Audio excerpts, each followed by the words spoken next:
After a 2-year hiatus, the National Principals Association (NPA) held its 38th annual education conference under the theme Reinventing, Reorienting, Recharging the Evolving Roles of Educational Leaders. This Principals Conference, championed by the executive of the NPA, serves as a space for school administrative leaders to meet, share ideas, and engage with their colleagues and top-level management and officials from the Ministry of Education.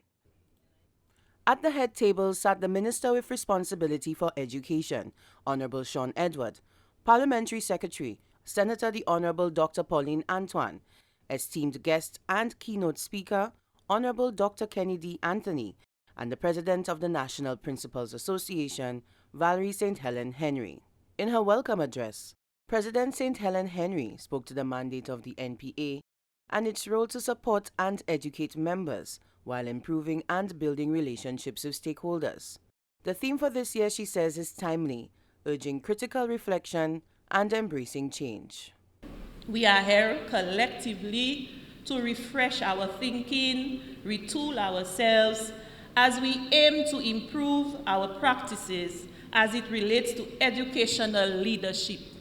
We need to help to ignite the passion in order to strategically bridge the gap, as it is not business as usual.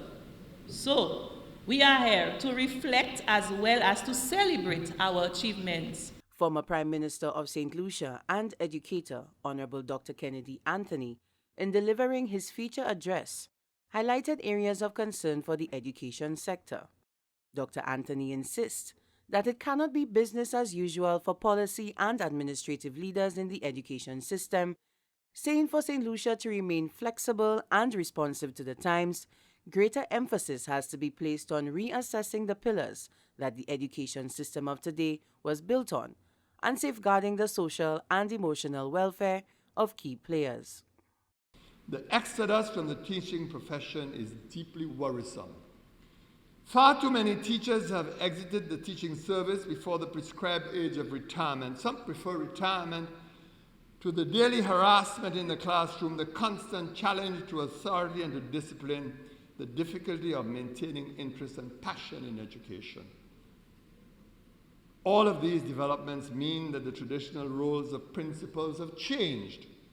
Principals are no longer just the fountains of authority, the enforcer of discipline, the source of knowledge, the guide, and the counselor. Now, more than ever before, principals must invest in inspiring not just their students, but also their teachers. It would seem that teachers need as much counseling as the students they teach.